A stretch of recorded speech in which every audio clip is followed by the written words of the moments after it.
insights into practical action on behalf of beloved Baba.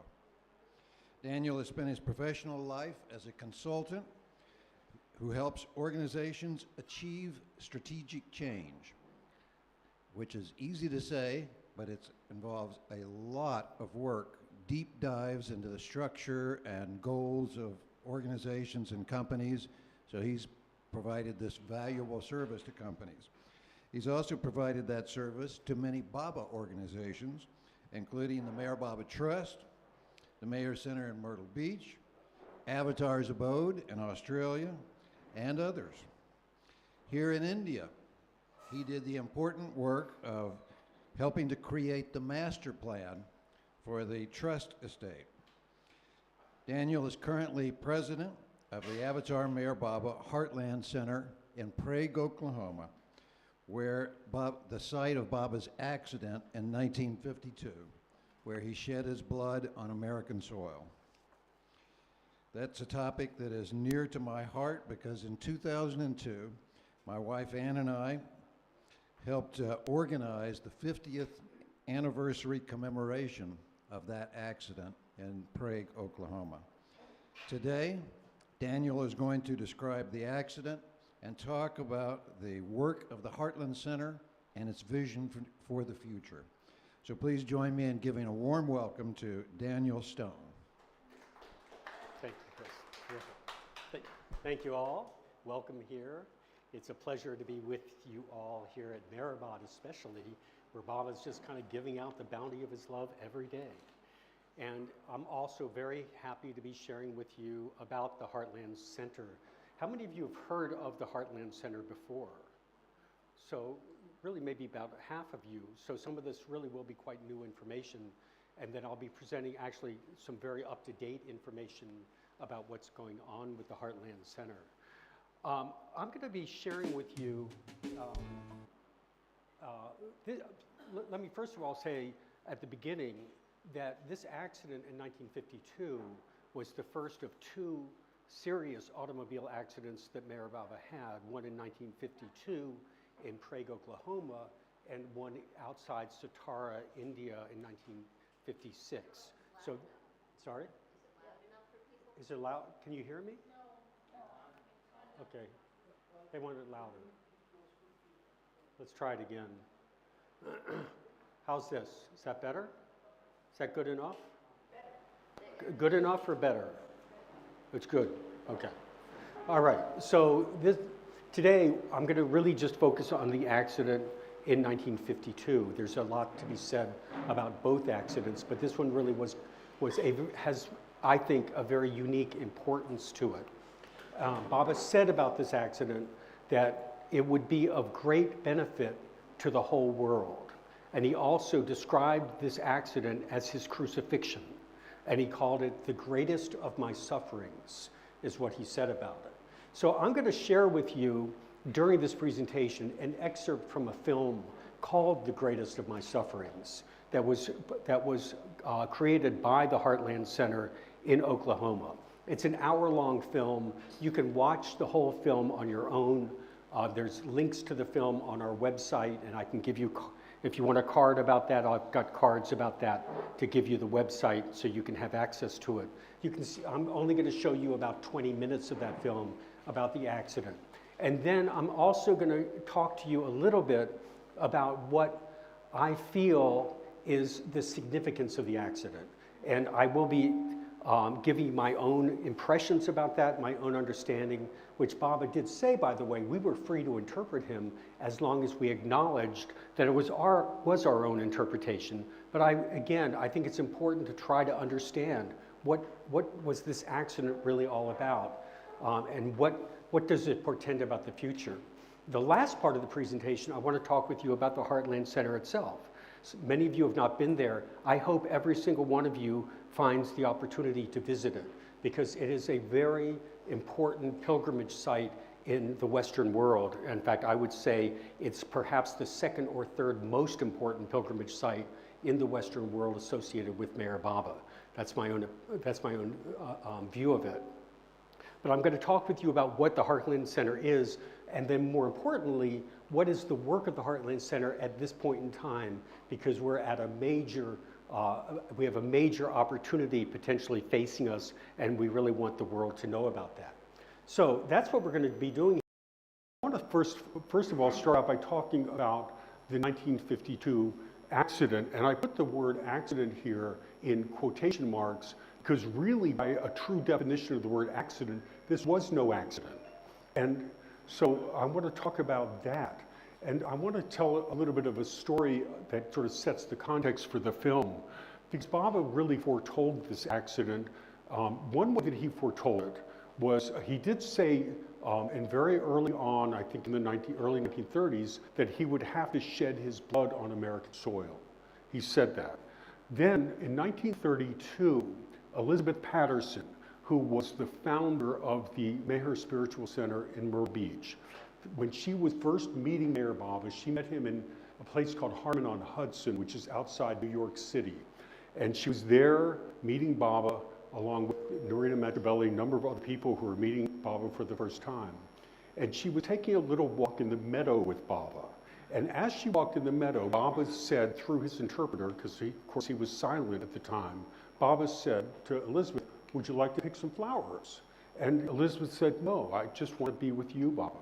So Baba then himself reached down and picked up a flower and gave it to her. And he said, "Keep this flower, put it in a special place, and take note of the date. Someday you will know its significance." So she did. She put it in her Bible and forgot about it. Then 20 years later, that's 1952, Baba was in South Carolina with Elizabeth, and then Elizabeth then was the driver of the car that was driving Baba across the country when the accident occurred. So she was the driver, and she felt after the accident, because Baba was badly injured, Mara was almost killed, and she felt very responsible for that. So she felt naturally guilty, even though Baba said, "Don't worry, this is all part of my universal work. This had to happen." Nevertheless, very human response, she felt guilty.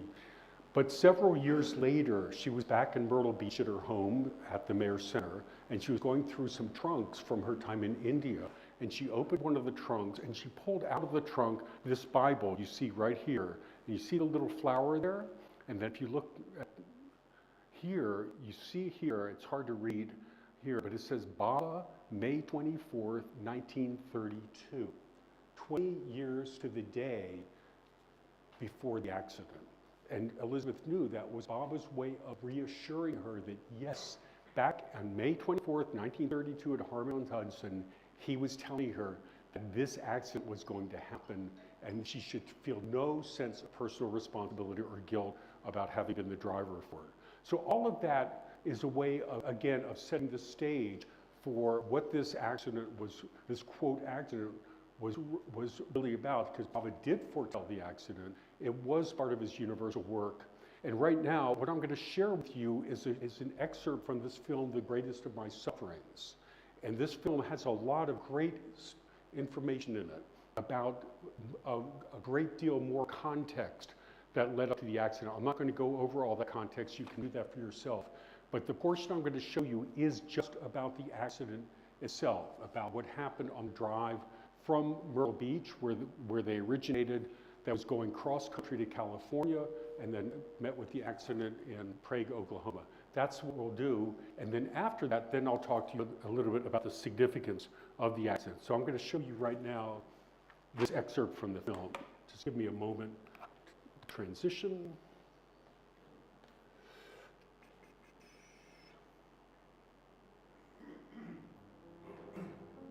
On May 20th, after almost a month at the center, and a group of his close ones prepared to depart for California in 2 cars. Elizabeth drove Baba in the first car, accompanied by Mani, Mara, and Meru. The second car, driven by Sarosh, had as passengers Kitty, Delia, Dr. where a Hogan, number of devoted and followers were longing to meet him. On May 20th, after almost a month at the center, Meher Baba and a group of his close ones prepared to depart for California in 2 cars. Elizabeth drove Baba in the first car, accompanied by Mani, Mara, and Meru. The second car, driven by Sarosh, had as passengers Kitty, Delia, Dr. Goher, and Rano. Before the two cars exited the center, Baba asked Elizabeth if she had her insurance papers. As she did not, they drove 7 miles south to her home, Yupon Dunes, to retrieve them. The group then left Myrtle Beach, ending the first day of driving in Columbia, South Carolina, at the Forest Court Motel, later replaced by the Forest Court Apartments.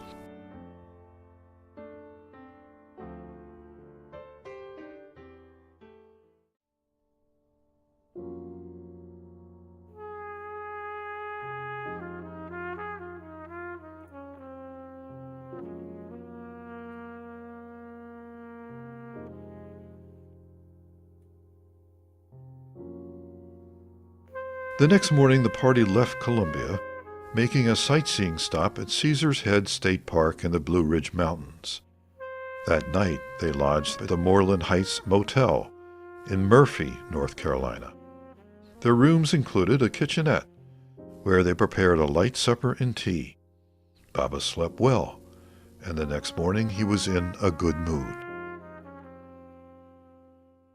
Meher Baba's route from Murphy onward closely followed the Bells Route Trail of Tears, one of several passages extending all the way to Oklahoma.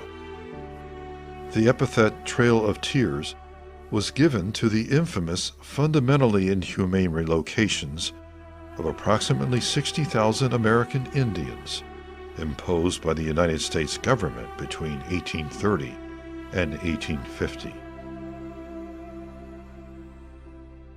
A large sculpture of an American Indian on his horse, beaten down by wind, snow, and hunger, is on exhibit not more than 1 hour's drive from where Baba's accident took place.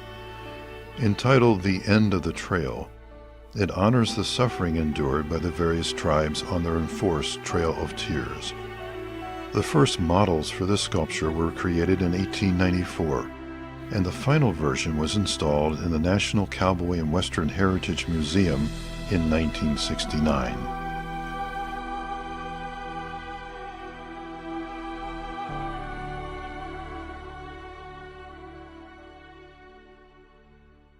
The next day was a very long drive through the mountainous region of Tennessee. Mara remembered, Tennessee was very beautiful. As we drove through the mountains, the drive was pleasant and enjoyable. Baba was in the front seat. Flowers were everywhere. I enjoyed seeing the American countryside. A few hours after leaving Murphy, they arrived at Lake Ocoee in the Cherokee National Forest. Baba said of this place, "I have been all over the world, but I have never seen more beautiful scenery. It has a spiritual atmosphere also." As they drove through the hills of Tennessee, they passed a billboard reading, "Jesus Christ is coming." Mani recalled, "Here was Baba sitting in the car with us, driving past that sign." After a few miles, another sign read, "Jesus is here." For us, it was a secret. We knew he was here. Mara also remembered the incident. It was so lovely to be in the car with Baba and see that sign. Later that afternoon, after lunch at a truck stop, Baba asked Elizabeth to take a small detour to Ruby Falls, an underground waterfall near Chattanooga. Elizabeth replied to Baba that if they kept stopping, they would never get to California. This was to be their last sightseeing diversion. Mara enjoyed the falls, but Mani experienced a chilling intuition. When the lights turned the water red, she recalled, "The red falls seemed like blood. I don't usually have premonitions, so it was surprising." Departing Ruby Falls, the party continued on to Waynesboro, Tennessee, where they stayed at the Sims Motel. The next morning they resumed their trip at 5:30 a.m. and drove until they reached Ozark, Arkansas, and lodged at the Pond Creek Motor Court Cabins. For supper, Baba had only milk and bread remaining in his room. He asked for the same for breakfast. The owner of the property had over 100 hens, which were continuously scratching in the dirt the entire night. Baba went sleepless, complaining of pain in his throat and stomach. The morning of May 24th was misty. They had breakfast at 4:30 a.m. Baba appeared to be preoccupied and uncharacteristically was not in a hurry to be off. Before resuming the drive, he gave Sarosh a stern warning. On the morning of the accident, whenever Baba's doing special work, his face used to get dark, and he was walking up and down, up and down. And as we got in the car, he said, "You must be at this rendezvous at the right time, otherwise I'll never speak to any of you again." Goher pleaded with Baba to allow her to ride in his car, feeling the need to be with him. I made a note in my diary that day, the 24th. I miss Baba so much, and it hurts so much. One must learn to bear such pains. Later, I realized I had to be there to look after them. I shouldn't be involved in the accident. That morning, Elizabeth sat in the car for several minutes, waiting for Baba as he paced back and forth. They finally departed, but after just a few hundred feet, Baba had her stop. He got out of the car and gazed at the countryside surrounding Pond Creek. Once back in the car, Baba asked Elizabeth to drive faster and faster. They crossed the Arkansas River into Oklahoma at Fort Smith when Baba told Elizabeth to stop the car again.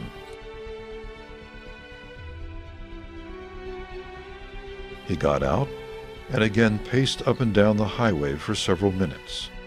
During another stop, Baba asked Elizabeth their location and how much farther it was to California.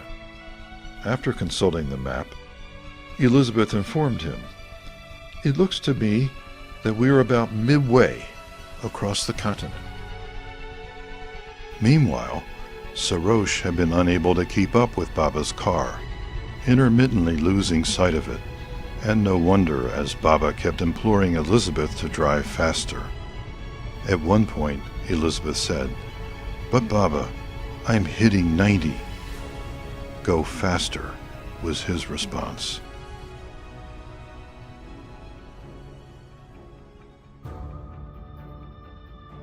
At 10:15 a.m., 8 miles west of Prague, Oklahoma, Elizabeth and Baba, in the same instant, saw a car coming towards them on the wrong side of the road.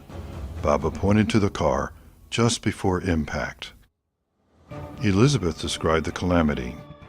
"Suddenly I saw a car coming at me at a very high speed. It swerved from its right side of the road in front of my car for no reason that I could see.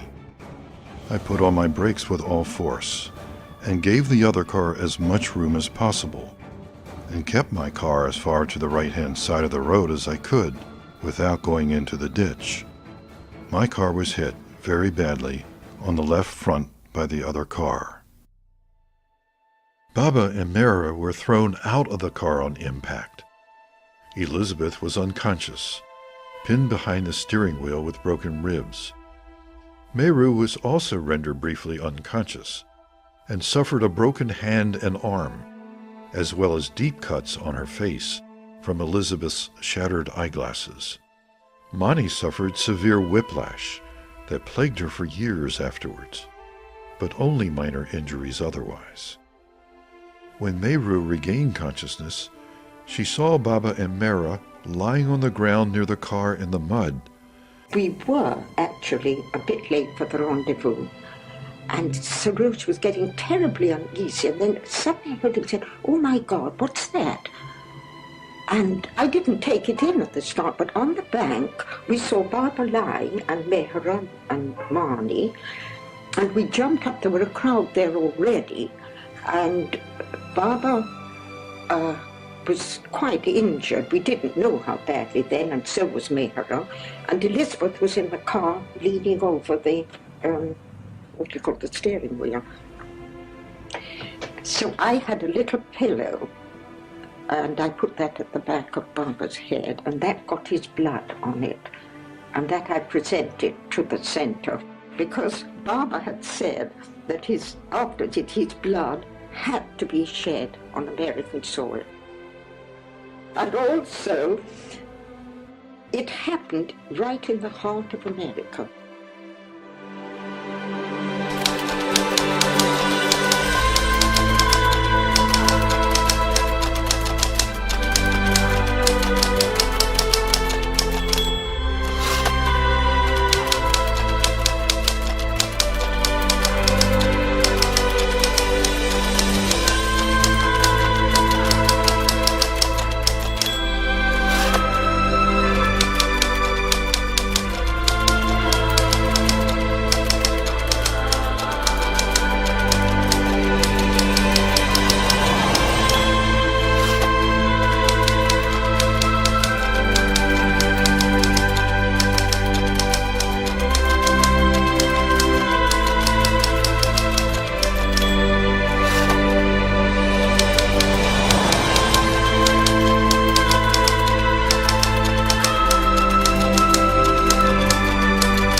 The impact of the accident was very great because he was thrown out of the car.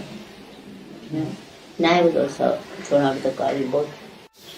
The ambulance came and one stretcher was quickly hurried to Baba to help Baba, to lift Baba in the stretcher. And when the stretcher came, Baba said no. He pointed towards me, he said help her first. You know? So Baba in great need, was in great pain, need of help. Even then Baba thought of another and he told them to help me. And then, so that shows how much Baba's love is real, that you know, in such a time of crisis, even then he thinks of another, not himself. He's in great pain. And there was a little hospital there run privately by a Dr. Burleson. And it was incredible the way he responded, because he gave up his private sitting room and he was terribly impressed with Baba. They did everything for us. I was a physician who cared for Mary Baba when they had their accident. One of the ladies... how he was working on Mehera and working basically frantically to try to save her life. And meanwhile, other people started drifting into the room and started saying things to him, and he was trying to ignore them in order to concentrate on Mehera. But there was all this, he kept hearing all this Baba, Baba. You have to go look at Baba. This gentleman and Baba. And he said, I didn't know what they were talking about. But finally it got so annoying and distracting that he stopped what he was doing and he went to this adjacent room and looked in the door, and he said, and Baba was sitting there, and he said, as soon as I came in the doorway, Baba starts, and he kind of imitated Baba's face, and he says he starts beaming at me and like this, and you know, he says, so I figured he couldn't have been very badly hurt. Make a long story short, everything turned out well, and everybody got well. And as soon as we got to the point where I thought they could stand the trip, they all made the trip to Myrtle Beach. The wounds all healed well and no complications. Of course, the high point to me personally was getting them all well and without any complications. That was especially the one with the head injury. That was something. I didn't expect her to live. That's the worst fractured skull I've ever seen in my life. The passengers of the other car were unhurt. The driver, a Korean War veteran who had lost a leg, was driving a new, especially equipped Mercury sedan for the first time. His account of the event was recorded in the accident report. I was going east when I saw a truck in front of me, so I slowed down. Upon doing this, my brake froze on one side, which gave the car the tendency to turn left. In doing so, I made a U-turn across the highway and off the road. Then, the Nash came at a pretty good speed and hit me in the rear.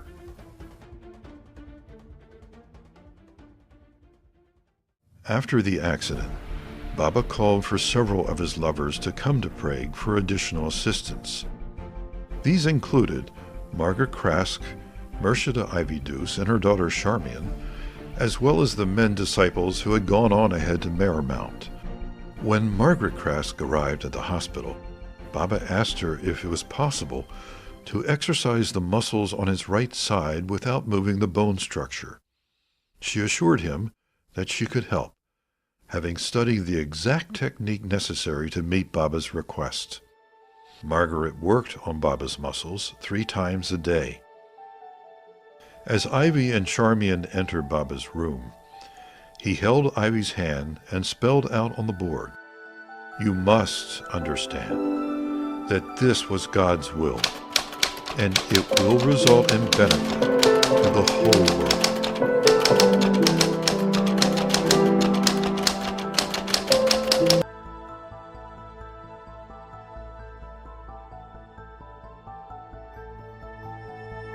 One of Murshidadus's duties was to care for Elizabeth.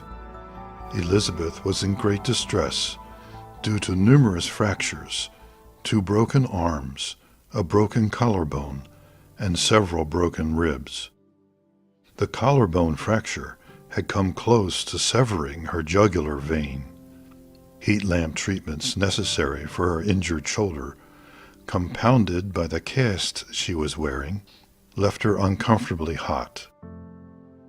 To ease Elizabeth's discomfort, Murshidadus fed her crushed ice. When Elizabeth first realized that Murshidadus was with her, she whispered, "Do you realize how lucky you are to have been sent for? Many people would have loved to be in your place." Murshidadus replied, she was certain that was true.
So I want to talk with you, first of all, about what Baba says about the role of the avatar and why the avatar comes, and then talk about the role of America in Baba's universal work, and also then from there talk about the karmic debts that America had inherited from its past. And finally, what is the relationship of this accident to Baba's Monash work?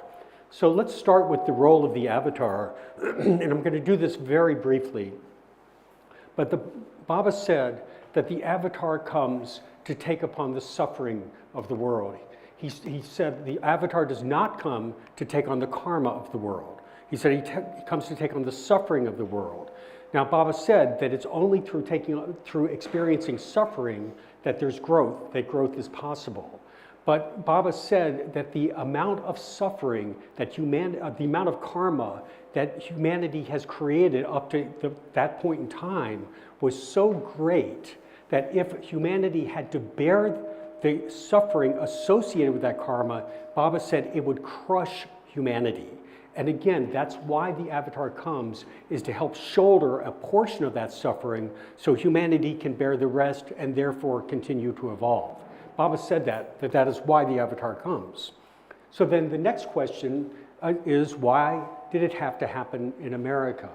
Now, Baba did say that he came to bring about a universal transformation of consciousness. He was going to raise consciousness, as he said, from the level of reason to the level of intuition, that he was going to spiritualize consciousness. Many things he said about the new humanity, that all of his universal work was aimed to help bring about the new humanity. But he did make special mention about America and the role America would play in helping to lead the process of bringing about that spiritual regeneration. So again, he said part of that was going to require him spilling his blood on American soil. And that, of course, is what happened at the accident. And by the way, it did not just happen on the road, it actually also happened in the hospital, where Baba was spilling a huge amount of blood in the hospital itself. So Baba said it had to happen in America. Now the question, and this is what he said, the personal disaster for some years foretold by me has at last happened while crossing the American continent, causing me, through facial injuries, a broken leg and broken arm, and much mental and physical suffering. It was necessary that it should happen in America. God willed it so. So then the question naturally seems to be, so if that's what America's role has to be, that America's going to have to reckon with the karma so that it can move through that karma in order to play that role. So then the question is, so what is the karma that America has to work through? Now that's a very broad question, obviously, for a country like America, which at that point in time was 200 years old as a formal country. So there's a great deal of things that happened. But there are two things that happened in America that seem very prominent and that seem to relate to Baba's work in America. The first one had to do with the genocide of what we call the American Indian or the Native American population in America. Because again, it was European settlers that came to America, displaced the Native American population, subjugated them, massacred them, put them on very small reservations and took their land. And again, you saw in the film that Baba, when he went from Myrtle Beach to cross country, actually he followed a path through kind of the center of the country.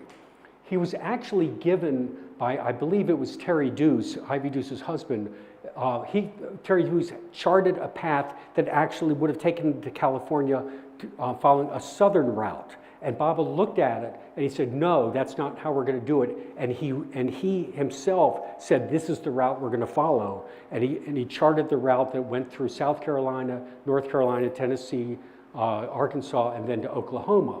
And that route, as the film said, it actually mirrors almost exactly what is called the Trail of Tears. And that was mentioned here in the film, which again, seems so much of Baba's work seems to be of a symbolic and archetypal nature. So Baba, following the Trail of Tears, the very trail that symbolizes the subjugation of the Native American population, seems to somehow relate to what Baba may have been doing by following that particular route. And Oklahoma is actually a very major center of the Native American population that has been so displaced.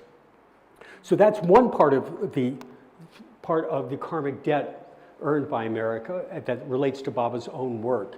The second part has to do with the enslavement of the African peoples.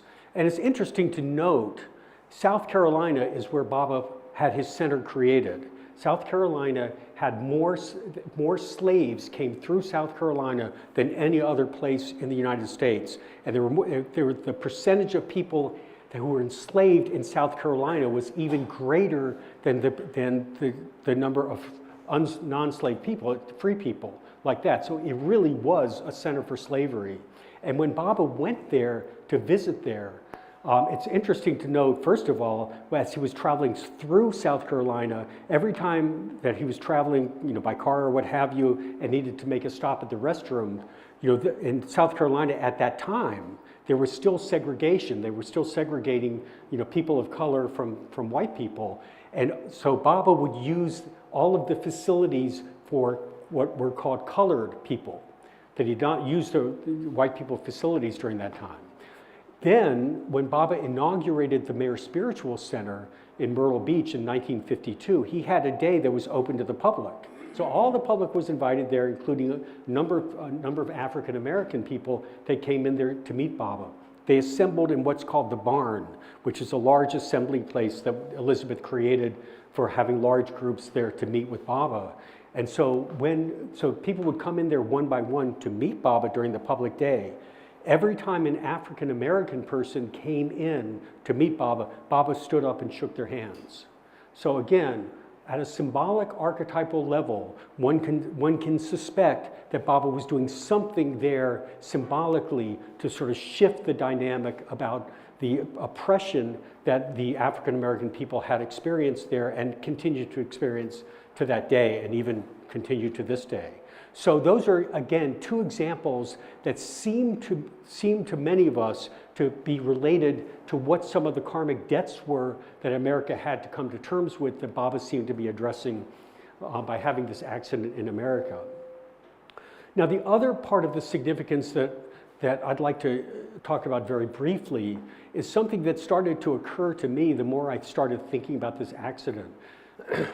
In 1951, Baba was completing the phase, what was called the New Life. Now, the New Life was a period of Baba's life from 1949 to 1951 that Baba, again, at an archetypal level, seemed to be laying down a pattern of spiritual seeking that would then make it more readily available to people who would be following kind of that path from there on. So, and he did that, and it's a very wonderful, incredible stories about the New Life. And if you're not familiar with them, there's some really great books about that. But it was a very intense period that Baba wandered around India with a few select companions, begging and living a life of what he called hopelessness and helplessness. And the culmination of the New Life was a period that Baba called Monash. Monash literally means annihilation of the mind, which is the natural conclusion of all spiritual seeking, because that's what it is to become spiritually perfect, is to have the mind annihilated. So Baba did a period of work called Monash, and it began in Hyderabad, India, and then he continued that on Seclusion. He's continued on Seclusion Hill behind Marizad, and then he completed that work in India at Marizad itself. The work of Monash took place between October of 51 and February 52. Immediately following Monash, that was the end of that New Life phase, complete phase. And then he immediately began preparing for his first trip to Myrtle Beach, which was to be in April of 1952. So he immediately began those preparations. And one of the things he did was he wrote to Elizabeth Patterson, who was the founder of the Mayor Center. And he wanted to be sure that the house that Elizabeth was building for him on the center was completed by the time he got there. Because, he said, he needed to complete the work he had done between October 51 and February 52. That is the Monash work. He had to complete that work at the center for the first 2 weeks he would be there on behalf of the West. And I think it's fair to speculate anyway that the work he did there was done in Baba's house, this is a photograph of Baba's house, probably in his bedroom, because he did specify that the walls to the bedroom had to be double thickness, which presumably was for noise control. So there was this tie-in between the work he did in Myrtle Beach and the Monash work he did in India.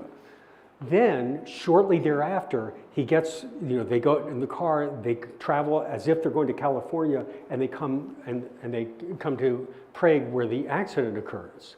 So it really did start to occur to me, this accident seems somehow related to the Monash work. However, who knows how that is, but it seems like a culmination of the entire phase of Monash. So I thought about that.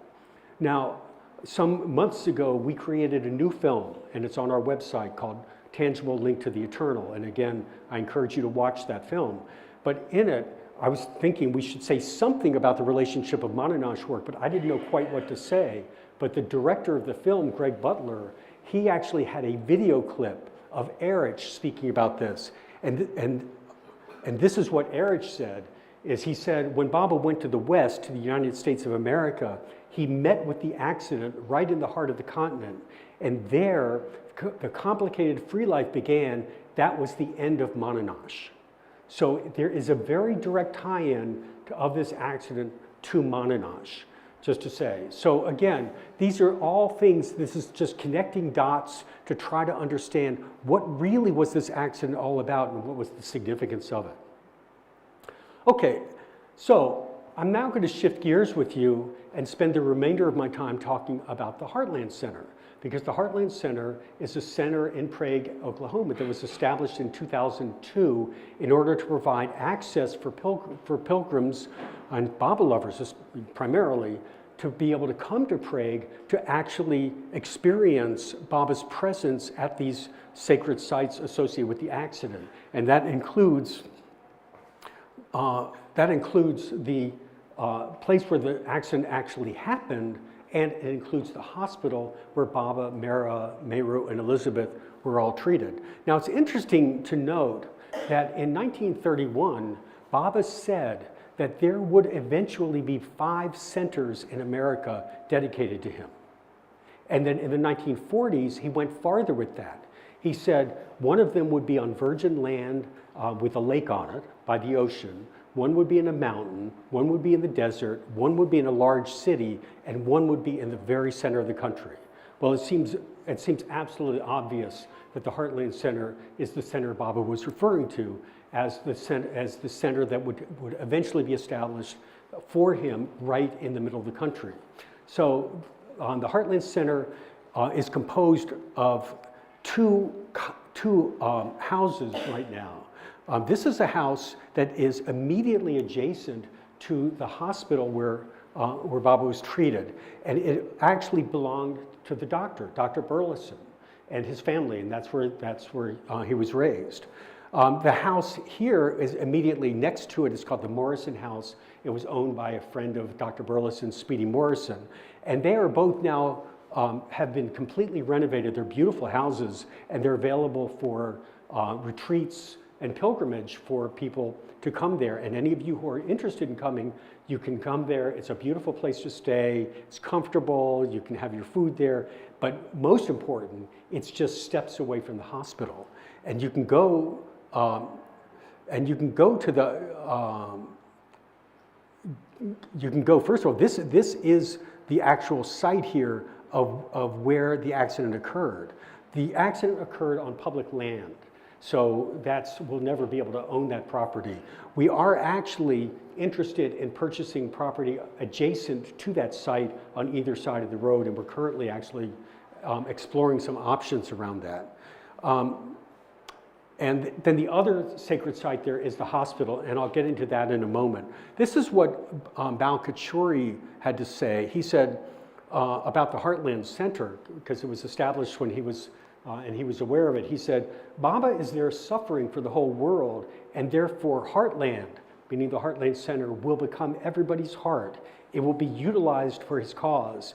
It will not be only historical, but where future generations will come and shed tears. And Bal Natu said, beloved Baba shed his precious blood to purify the American soil. Time will reveal the sanctity and profundity of that place. Now, I want to talk with you now about the hospital itself, because this is of the moment. So the Prague Hospital is still there. It's still functioning as a hospital. It was created by Dr. Burleson. There's an original part of the hospital that you saw a photograph of earlier, and then it's been expanded. So it's now, I understand, though Melinda and I have been talking about it, but it's somewhere between 12 and 25 beds is what they have there. But there is a room in the hospital where Baba himself was treated, and there's a room where Mara was treated. And up until very recently, Baba lovers, any Baba lover who wanted to go there could go to the hospital almost any time, day and night, as long as it wasn't being used by the hospital for patients, that you could actually go into the hospital room and sit there. And people have come from all over the world to do this. Recently, they've done some reorganization. They've actually, they need that spot permanently, so they've given us another spot in the hospital that Baba lovers can go to. So you can still have access to the hospital. But it was interesting that they referred to Baba's hospital, the hospital administrator and the staff there would call the room that Baba was in, they called it the prayer room. And here you see there's a key, you can't see it, but this is the key to the room. It actually says Mayor Baba on it. So there's a very strong, and the hospital administrator used to bring new staff into that room because it had such an atmosphere, and she wanted them to experience that atmosphere. So it has a very particular atmosphere. In fact, here's some things that some people have said about it. It says, certainly my time in his hospital room, and this is a picture of what the hospital room looks like until recently. My time was and remains one of the most powerful, direct, and personal experiences with Avatar Mayor Baba that I've ever had. Every cell in my body radiated with love for weeks from this most magnificent time with him. It remains a highlight of my life. And again, I'm not going to read all of these testimonials, but just to say, I think it's pretty common for those of us who have been there to have that experience. I know I myself first went to Prague 8 or 9 years ago. I was asked to go there to run a retreat for the board of directors. And up to that time, I knew about Prague, but it never occurred to me that I should go there. It seemed just like, a historical site. But I was dedicated to doing the retreat, so I went there and did it. And they took me into the hospital room while I was there. And I was totally unprepared for that experience. And it just blew me away to be inside that room. And I've discovered since that is many, many people have had that exact same experience of real surprise to realize how profound the experience of Baba's presence is in that room and also at the accident site itself. So I want to now talk about what's happening with the Heartland Center, because this is of great importance. And I think it's of a great importance to the entire Baba world, in my view of it. In 2022, a group of us associated with the Heartland Center came together, and we committed ourselves to a vision to acquire the hospital, because it was very clear that one day the hospital is going to have to move. It's an old facility. It's outgrown itself. It's not completely functional. So we thought, well, we need to prepare now for whenever that time comes, when the hospital is available, so that we can purchase it and create a memorial for posterity. So we got together, there were about 20 of us got together, and we came up with a plan for doing that. And that was in October of 2022. And we started working on it. And it was very interesting. Just a few months later, the town, which owns the hospital, informed us that they're in the process of planning to move. Just after we had come up with that vision, they told us that they're planning to move. And so we got together, and our plan is to acquire the hospital and to create this memorial for it for all time. So that is what we call the Prague, the Hospital Memorial Initiative. And to do this, we started a fundraising drive. We had a launch. Some of you may have seen our launch. If not, the film, we created a film for it called The Tangible Link to the Eternal.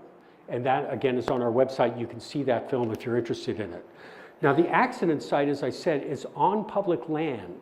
So we can't actually purchase the site itself. But our plan is to get the land on either side of it and create a retreat center there. Perhaps it's something like 100 acres we're hoping to be able to acquire. And so it is, again, part of our plan ultimately is to create this entire memorial for Baba in and around Prague for all who come there on pilgrimage. Here's an example of what we think the Prague itself might look like once we have acquired it. This is just an example. This is not a final design or anything like that. But this is a block in Prague. This is the Burleson house that we own. This is the Morrison house. And this is the original hospital here. And our intention is to actually have the whole block. So our plan eventually is probably to tear down the newer part of the hospital and replace it with a memorial building like that for people like that. So that's an example of what we're looking at. The hospital itself, and you can't really see this very well, but this is what our current plan is for the floor plan for the hospital. This right here, make sure I'm seeing it right. This is the room that Baba was treated in. This is the room that Mara and Elizabeth were treated in. We don't actually know where Mayru was treated. This is the emergency room area where at least Mara was treated here. And so our plan is to take this and really turn it into, there will be some museum space there, there will be meeting space, things like that. But it really is an opportunity for people to come there and go into these places, just like we can now go into Baba's room at Merazad, or we can go into the sacred places here at Mehrabad, and so on. This will be just like that. So, so I want to say, some people have said, and I've heard it, like, why do we want to memorialize these places? I mean, isn't Baba everywhere? Is there really a need to sort of acquire these things? And one of the examples they point to is Guru Prasad, because Guru Prasad was actually offered to the Mandali after Baba dropped his body. You know, the Maharani said, you can have it, you can have the whole building. But the Mandali chose not to take it. So some people look at that and say, well, it seems like the Mandali don't give, great importance to the preservation of these kinds of sites. So I want to say just a couple of things about that. Baba did say, when I spend time in a place, its spiritual atmosphere is greatly elevated. So even though Baba, we know, is available everywhere, but we come here to Mehrabad, we go to Myrtle Beach, we go to the cave in Hyderabad, we go to these places because there is an atmosphere that is elevated in these places. We go to Mayorstan in Hamirpur. There is, yes, Baba's available everywhere, but he's especially available in certain places, and he placed importance on it. This is something Baba said to the trustees, which I think is really interesting to pay attention to. He said this relative about the trust itself. I'm going to read it to you because it's kind of hard to read. Baba said, last night I had a thought about the places I visited and especially stayed for some periods, days, weeks, months, or years, for my work. So the trustees should afford facilities in the future to those who wish to study or want to know more about these respective places and desire to conduct research in connection with the various activities and aspects of my work done over there. They should also provide facilities to those who visit these places to pay homage, and also at such places where you have memorials, statues, or symbols kept or preserved thereat or therein. So Baba is placing importance here about the preservation of these kinds of places. So, so that's pretty much what I want to share with you guys about this place and its importance, And again, I do encourage you, if you're interested, you can go on our website. I've got some cards here. Just come up and I'm happy to give you a card, and it'll tell you how to access the website, or else just go to ambheartlandcenter.com and you'll find it. And on the website, you'll find links to the film Greatest of My Sufferings, and you'll find a link to the film Tangible, Link to the Eternal, which is about the Prague Hospital Memorial Initiative. So with that, I want to close with just a little bit of music, just to enjoy this as a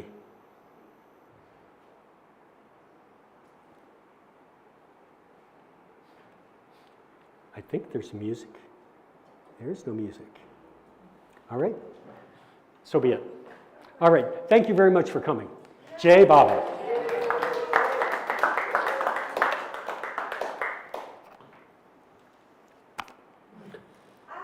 Yeah. Can you remind me, did any of the women Mondelez stay at the Morrison House or the Burleson House? She's asking if any of the women Mondelez stayed at either of the houses. The answer is no, but Monty did visit the Burleson House. Monty was not in the hospital. She was injured, but I think she stayed in a motel there. But she played with the children at the Burleson's children, and so she was kind of a fixture there. So yeah. But she didn't stay there actually. Yeah. Any other questions folks have? Yeah. Right now, the hospital where, the room, Baba's room in the hospital. Yeah. Right now, what is it under the preservation of the Baba levels? No, she's asking if the room in the hospital where Baba was treated is under the preservation of the Heartland Center, and the answer is no. It belongs to the hospital. And so we are, and just to say, we are reasonably confident, but not absolutely certain that we're going to be able to eventually buy this thing, potentially in as little as 2 or 3 years. This could happen pretty, it could happen, Baba can make things happen like that if he wants, or he can just drag things out, or he'll start a plan and then nothing materializes. So none of us really knows how this is going to play itself out. But there seems to be enough indication that gives us a great deal of encouragement that it will eventually be available for purchase and acquisition. And then again, we have done a very thorough analysis of the costs of that. So we actually we're very grounded about the purchase costs, the repair costs, and the renovation costs to bring about the memorialization that we have in mind for what we would call first phase. Now, they're going to be this is going to be an ongoing thing. But I want to say, and I just want to make this point about it. There are many Baba projects going on, and I bow to all of them. I was on the board of the Mayor's Center for 8 years, and there's great work being done there, very important work. There's great work being done here at the Trust, very important work. Everywhere, all Baba groups are doing very important work, and it all should be done. But I do want to say, in my personal view, and it's not because I'm the president of the Heartland Center, I became president because of this view, that this is actually, I think, the most important project in the Baba world, because virtually every other project is discretionary, like it doesn't actually have to happen. This one of purchasing the hospital, if we are not successful at purchasing it, it's gone forever. And that's different from virtually every other project. That's why I feel that there's such a priority on sharing information about this with everybody, so everybody knows it, because this is not the responsibility of the Heartland Center. This is Baba said, "Be true to the trust I repose in you." Well, part of the trust is preserving his legacy. And that's a trust he's given to his entire worldwide Baba family, of which this is, we should all be concerned about this. We should all be concerned about the well-being of the Trust, well-being of the Mayor's Center. All of these places, we should all really take that seriously as something that Baba has given us. I'm giving you my opinion about this, but this one has that very unique importance to it, that it will not, if we're not able to purchase it and it goes to somebody else, it's going to be demolished, because the building is no good for anybody other purpose other than us. We've had a professional appraisal done of it that was a very, very good appraisal that certainly confirmed for me anyway, and I think for all of us, about the truth of that there really is, the only real value there is to other people would be the land underneath that building. So yes. I just want to say, I had the chance to go 3 times to the Heartland Center, and I imagine many of you have, some of you have gone, and it was just, I did not expect to feel Baba necessarily. I just didn't know what it would be like the first time I went, but it was such an amazing sense of Mayor Baba's presence. It was just, it affected me so deeply that I went 2 more times. You know,